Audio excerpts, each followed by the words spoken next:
Hello student, myself Ashish and today we are going to discuss the TSC solution of 9th chemistry and this is your first question. A gas exerts a pressure of 3 kilopascal on the walls of container 1. When container 1 is empty into 10 liter container, the pressure exerted by the gas increases to 6 kilopascal. Find the volume of container 1. सो ये आपको इसके अंदर कुछ terms दिखाई दे रही हैं कि pressure की टर्म आ रही है और इसके अंदर वॉल्यूम का एक प्रेशर का इसके अंदर टर्म आ रहा है और वॉल्यूम का टर्म आ रहा है। सो ये गैसेस लॉ का बच्चों क्वेश्चन है, इसमें 9th क्लास में आपके पास गैसेस लॉ है उसका ये क्वेश्चन है। सो gas exert a pressure of 3 kilopascal. तो देखो प्रेशर यहाँ पर कितना है, P1 यहाँ पर प्रेशर है 3 किलोपास्कल का। ओके 3 किलोपास्कल का P1 का यहाँ पर प्रेशर है on the wall of container 1 when container 1 is empty into 10 litre container. जब इसको एम्प्टी किया गया किसके अंदर, इसको एम्प्टी किया गया 10 लीटर कंटेनर के अंदर, तो pressure exerted by the gas increases, यानी P2 इंक्रीज हो गया कितना, P2 इंक्रीज हो गया बच्चों 6 किलो पास्कल तक। Find the volume of container 1। तो ये आपके पास कंटेनर 2 का वॉल्यूम है क्योंकि उसको कंटेनर 2 में क्या कर दिया उन्होंने, उतने ही वॉल्यूम को कंटेनर 2 में डाल दिया। कितने वॉल्यूम को वो हमें फाइंड आउट करना है कि कंटेनर 1 का यहाँ पर क्या वॉल्यूम होगा। कंटेनर 1 का वॉल्यूम हमें फाइंड आउट कर लेना है। तो ये कुछ अपने को चीजें गिवन है, P1 अपने को गिवन है, P2 है, V1 है, V2 है, इसको देखना है। सो ये गैस एक्सर्ट अ प्रेशर, ठीक है, find the volume and assume that the temperature amount of the gas remain same. यहाँ पर एक हिंट दिया हुआ है बच्चों, ये लाइन जो है ये एक हिंट दी हुई है कि जो टेम्परेचर है वो कांस्टेंट है and amount of gas constant है। सो आपको अच्छे से पता है कि वो कौन सा गैसेस लॉ है बच्चों जिसके अंदर टेम्परेचर कांस्टेंट होता है। यस, वो है बॉयल्स लॉ। बॉयल्स लॉ के अंदर आप लोग टेम्परेचर को कांस्टेंट कर लेते हो और अमाउंट ऑफ गैस को, it mean number of moles को भी आप लोग कांस्टेंट कर लेते हो, उसको चेंज नहीं करते हो।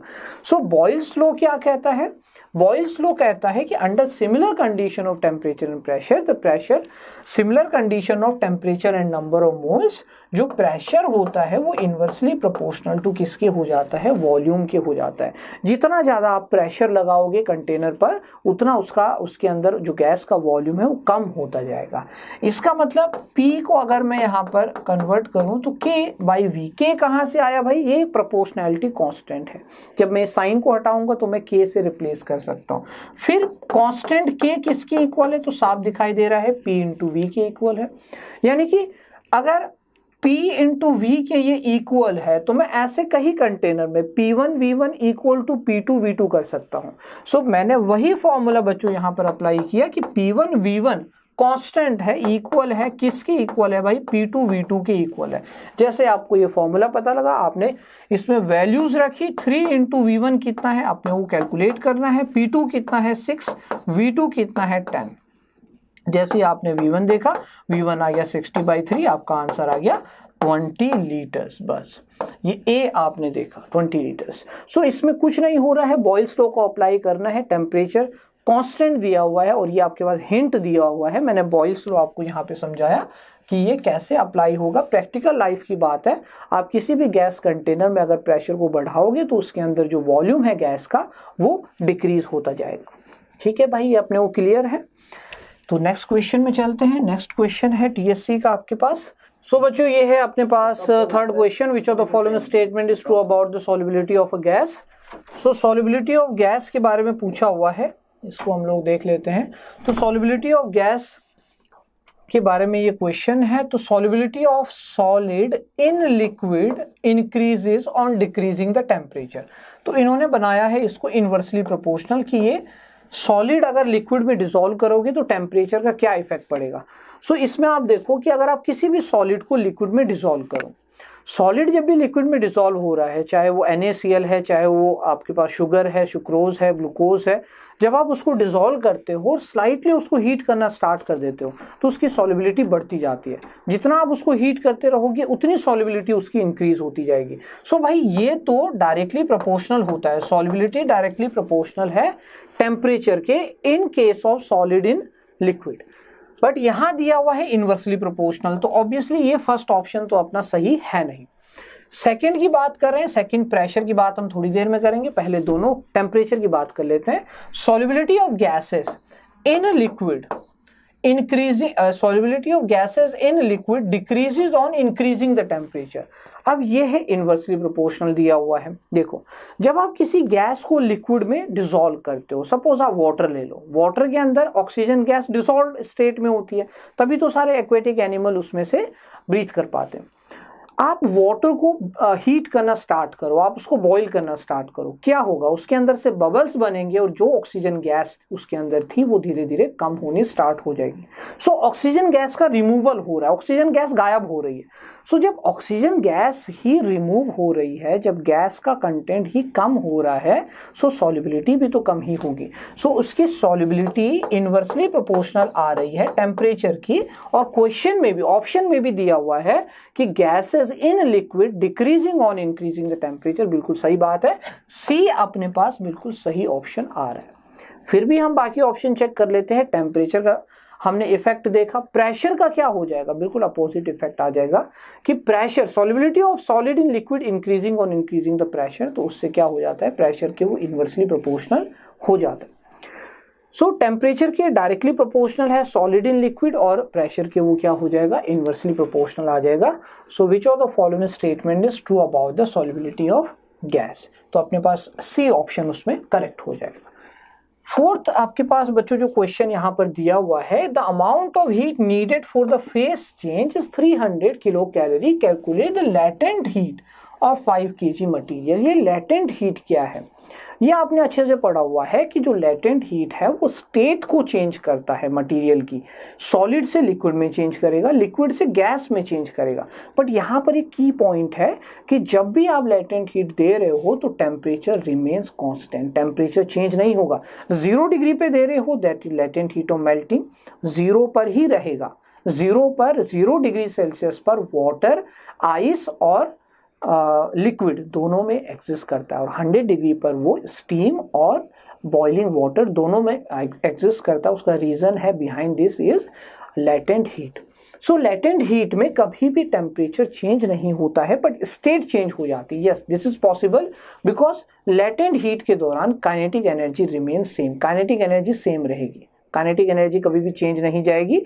जब काइनेटिक एनर्जी में चेंज नहीं आएगा तो टेम्परेचर में चेंज नहीं आएगा, जिसकी वजह से टेम्परेचर कांस्टेंट रहेगा और आपका जो मटेरियल का स्टेट है वो चेंज हो जाएगा।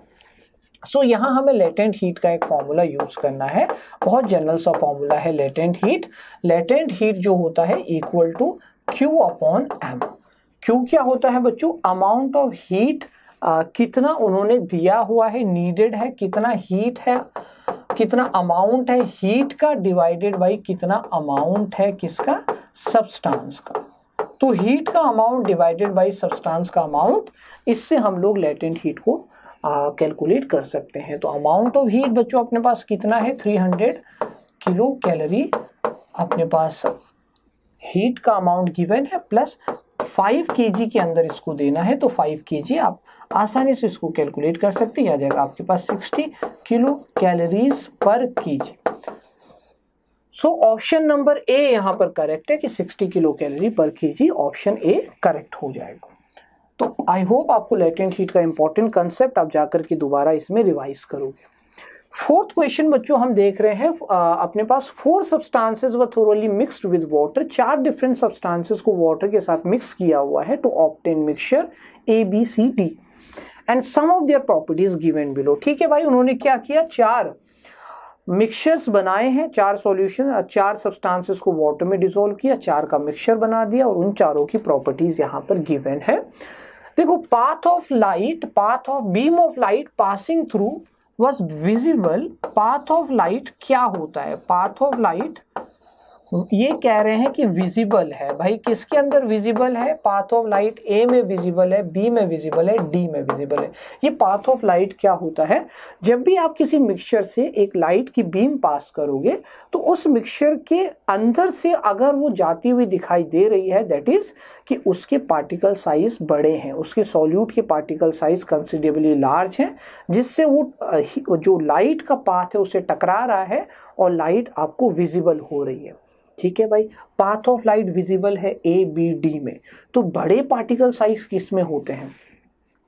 बट इनविजिबल इन सी, सी में इनविजिबल है। तो सबसे छोटा पार्टिकल साइज हमको पता है कि डेफिनेटली वो सॉल्यूशन का होता है और सॉल्यूशन से वो कभी भी विजिबल नहीं होता है। सो इनविजिबल इन सी, डेफिनेटली सी मेरे पास सॉल्यूशन है। ये मेरा कंक्लूजन है कि सी तो सॉल्यूशन है।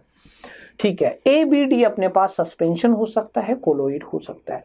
उसके बाद है ऑन लिविंग अनडिस्टर्ब्ड। अगर आप उसको अनडिस्टर्ब फॉर्म में रख दोगे तो particle of the substance settle down and particles are visible to naked eye in A. तो सेटल डाउन का मतलब है अनस्टेबिलिटी। भाई आपने सॉल्यूशन, सस्पेंशन, कोलोइड कुछ भी बनाया और कुछ देर बाद पार्टिकल नीचे बैठ गए तो मतलब वो अनस्टेबल की कैटेगरी में आ गया। और अनस्टेबल कौन सा दिया हुआ है कि settle down and particles are visible to naked eyes in A. तो अनस्टेबल है A but invisible in B C O T. तो भाई ए के अंदर वो अनस्टेबल है। और अनस्टेबल कैसे होंगे? जब पार्टिकल बड़े होंगे तो वो कुछ देर बाद नीचे आके बैठ जाएंगे, सेडिमेंट हो जाएंगे, तो वो होते हैं सस्पेंशन के अंदर। डेफिनेटली सबको पता है कि सस्पेंशन में जो पार्टिकल साइज होता है वो सबसे बड़ा होता है, सॉल्यूट पार्टिकल साइज सबसे बड़ा होता है, सॉल्यूशन में सॉल्यूट पार्टिकल साइज सबसे छोटा होता है। तो मेरे पास दो चीजें मुझे पता लग गई हैं कि यहाँ पर ए तो मेरे पास क्या है? सस्पेंशन है, और सी मेरे पास सॉल्यूशन है। तो ऑप्शन में ढूंढता हूँ, एलिमिनेट करता हूँ। ए मेरे पास क्या है? सस्पेंशन है, A is a suspension and C is a solution. A is a suspension and C is a solution। बाकी बचे B and D, डेफिनेटली वो कोलोइड होंगे। ऑप्शन नंबर B मेरे पास आ गया। ठीक है, सो सॉल्यूशन, सस्पेंशन, कोलोइड, ये one of the most important topics रहते हैं जो आपको इस तरह से अच्छे से क्लियर होने चाहिए। नेक्स्ट अपने पास बच्चों यहाँ पर क्वेश्चन आता है नेक्स्ट अपने पास क्वेश्चन आता है बच्चों, which of the following statement are correct about the properties of colloid. Colloid की प्रॉपर्टीज के बारे में कौन सा स्टेटमेंट यहाँ पर करेक्ट है? सो अगेन यहाँ पर कोलोइड के बारे में पूछा हुआ है। Colloid is a homogeneous mixture. क्या कोलोइड होमोजीनस होता है? नहीं, ये हेट्रोजीनस होता है। होमोजीनियस का मतलब क्या है?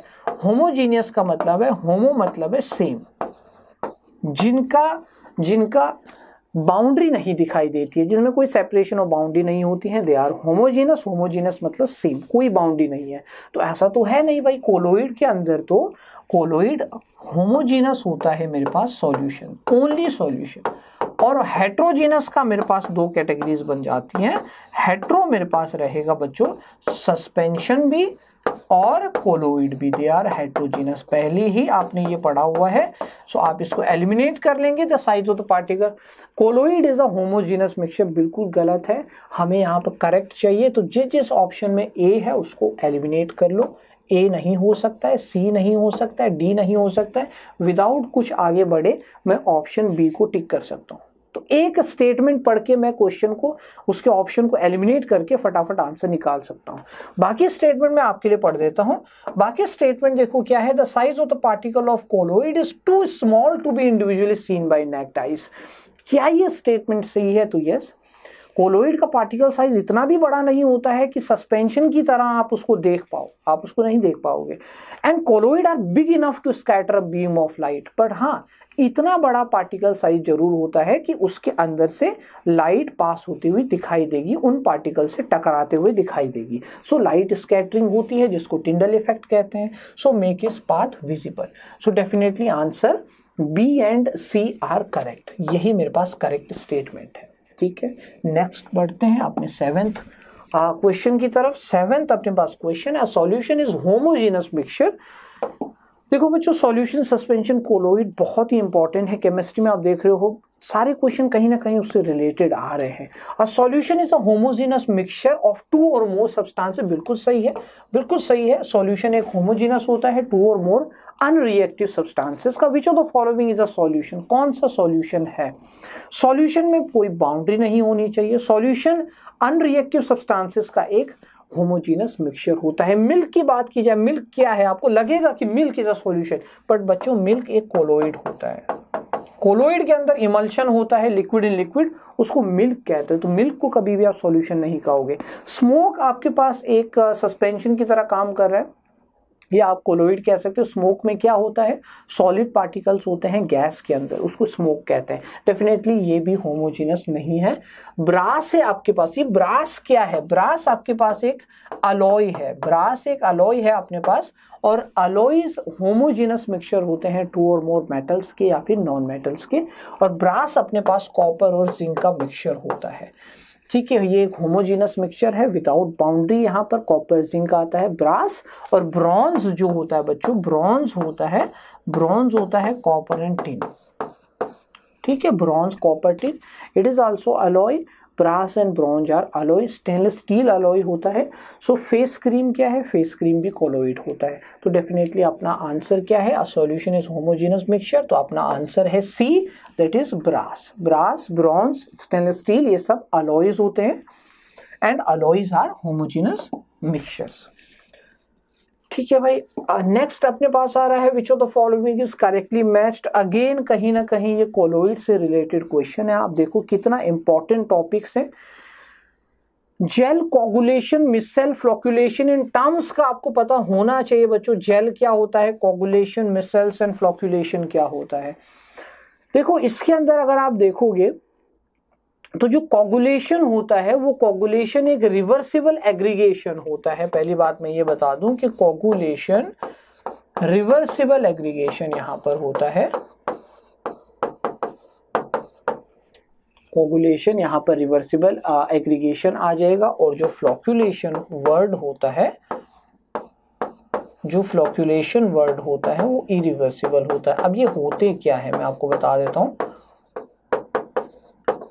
जैसे आप ये लगाओगे तो आपका कौन सा आंसर यहाँ पर बन जाएगा? सी ऑप्शन आपका बन जाएगा, बी का सेकंड। बी का सेकंड क्या है? कोगुलेशन होता है reversible aggregation of colloidal particles. ये होते क्या है? देखो कोलोइड पार्टिकल में आपको पता है कि उनके चार्ज पार्टिकल्स होते हैं, पॉजिटिव नेगेटिव चार्ज होता है कोलोइड के अंदर, और जैसे ही आप क्या करते हो उसमें कोई इलेक्ट्रोलाइट मिला देते हो। इलेक्ट्रोलाइट वो सब्सटेंस है जो इलेक्ट्रिसिटी को कंडक्ट करता है, वो भी चार्ज्ड होता है, वो भी आयनिक होता है। जैसे आप उसको मिलाओगे तो उसके अंदर जो पार्टिकल्स हैं उनका सेपरेशन होने, उनका क्या होने लगता है? एग्रीगेशन होने लगता है। एग्रीगेशन मतलब वो जुड़ने लगते हैं। पहले पार्टिकल अलग अलग थे, पहले वो घूम रहे थे, पर जैसे ही आपने इलेक्ट्रोलाइट कोलोइड में डाल दिया, वो पार्टिकल एक दूसरे से मिलना स्टार्ट हो जाते हैं, जुड़ना स्टार्ट हो जाते हैं, और उस जुड़ने को कहते हैं एग्रीगेशन। उसको कहते हैं एग्रीगेशन। और एग्रीगेशन दो टाइप के हैं, रिवर्सिबल और इरिवर्सिबल। ज्यादा हीट करने से कोगुलेशन रिवर्सिबल हो रहा है, और फ्लोक्यूलेशन इरिवर्सिबल एग्रीगेशन है। इसके बाद आप देखोगे कि जो जेल है वो एक कोलोइड साइज क्लस्टर होता है मॉलिक्यूल्स का, मतलब कि मॉलिक्यूल जेल के आपस में जुड़ करके कोलोइड साइज बना देते हैं। और डी का आप फोर्थ देख रहे हो कि फ्लोक्यूलेशन क्या होता है? Irreversible aggregation. मिसेल क्या होता है? मिसेल एक सेमी रिजिड मास होता है लायोफिलिक सोल का, हैविंग ए नेटवर्क। सो यहाँ पर ये दो बहुत ही इंपॉर्टेंट है, कोगुलेशन और फ्लोक्यूलेशन। तो डेफिनेटली अपना आंसर क्या हो जाएगा? सी यहाँ पर आंसर बन जाएगा। नेक्स्ट बच्चों, अगर हम यहाँ पर डिस्कस करते हैं कि match the following column 1 column 2, तो आपको मेटल नॉन मेटल के बारे में भी नॉलेज होनी चाहिए। दैट मैग्नीशियम यहाँ पर क्या है? मैग्नीशियम, फ्रेंशियम का symbol Fr, copper Cu, polonium Po।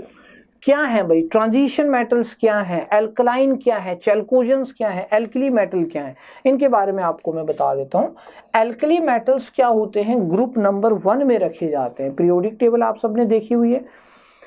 तो पीरियोडिक टेबल में ग्रुप नंबर 1 जो होता है उसके अंदर एल्कली मेटल रखे जाते हैं, और वो एल्कली मेटल क्या करते हैं, वो जब भी वाटर में डिसॉल्व होते हैं तो वो एक एल्कलाइन सॉल्यूशन देते हैं, बेसिक सॉल्यूशन देते हैं। सो एल्कली मेटल यहाँ पर कौन कौन से हैं? एल्कली मेटल अपने पास कौन सा आ जाएगा? फ्रेंशियम आ जाएगा, because lithium, sodium, potassium,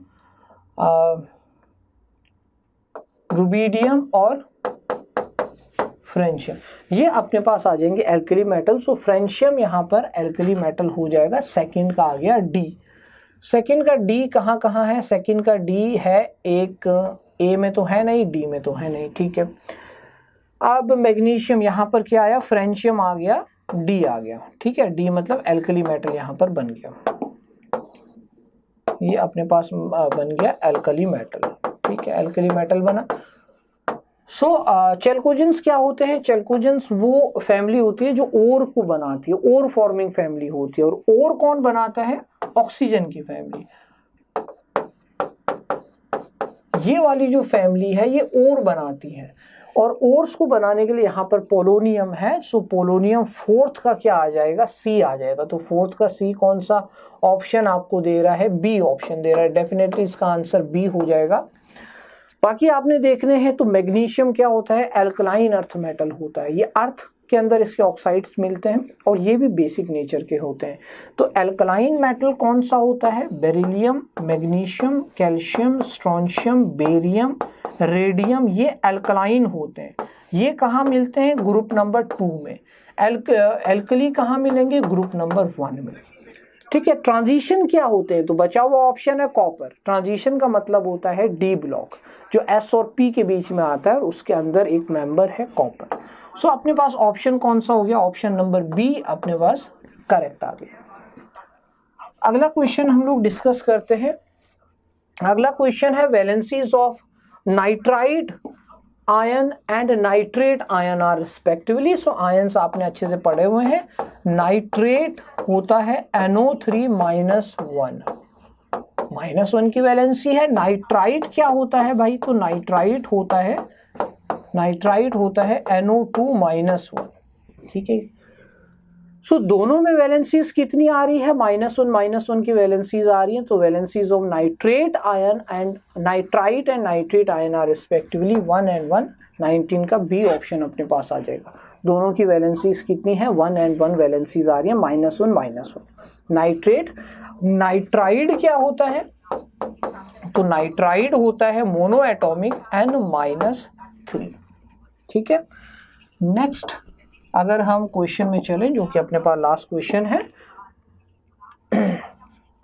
last question अपने पास एवरेज एटॉमिक मास का है, जिसमें क्लोरीन दिया हुआ है 35 और दूसरा क्लोरीन है 37। ये होते हैं बच्चों आइसोटॉप, इनको कहा जाता है, आइसोटॉप कहा जाता है। आइसोटॉप क्या होते हैं? ऐसे एलिमेंट्स होते हैं जिनका एटॉमिक नंबर तो सेम होता है बट उनका मास डिफरेंट होता है। 35 एंड 37 मास डिफरेंट है, एटॉमिक नंबर सेम है, इनको आइसोटॉप्स कहते हैं। और ये किस रेशियो में है? ये 3:1 में है। But if the isotopic ratio is reversed, वो है एक्चुअल में 3:1 में, बट क्वेश्चन में इनको रिवर्स कर दिया हुआ है। तो क्वेश्चन में हम रिवर्स कर देते हैं, हम इनको रिवर्स बना देते हैं 1:3। हमने ये रिवर्स किया हुआ है, नेचुरली 3:1 में मिलते हैं। सो एवरेज एटॉमिक मास क्या होगा? एवरेज निकालने के लिए आपको पता है कि क्या करना है, जितना मास होगा एलिमेंट का 35, उसको उसके रेशियो से मल्टीप्लाई कर लो, प्लस जितना उसका मास है 37, उसको उसके रेशियो से मल्टीप्लाई कर लो, और टोटल कितना है? 3 + 1 अपने पास टोटल है, ठीक है बच्चों। तो ये आप इसको सॉल्व करेंगे तो ये आपके पास आ जाएगा 35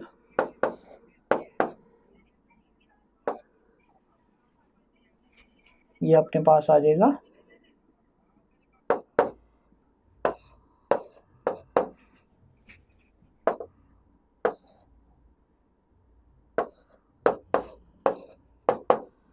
आप इसको अप्रोक्सीमेट यहाँ पे सॉल्व कर सकते हैं। तो अप्रोक्सीमेटली ये कितना बन जाएगा? 36.5 U आपके पास ये आंसर बन जाएगा। ठीक है बच्चों, तो ये हमने क्या किया, नेचुरली ये 3:1 में थे, बट हमने इनका रेशियो रिवर्स कर दिया और उसके बाद एवरेज का फॉर्मूला लगाया।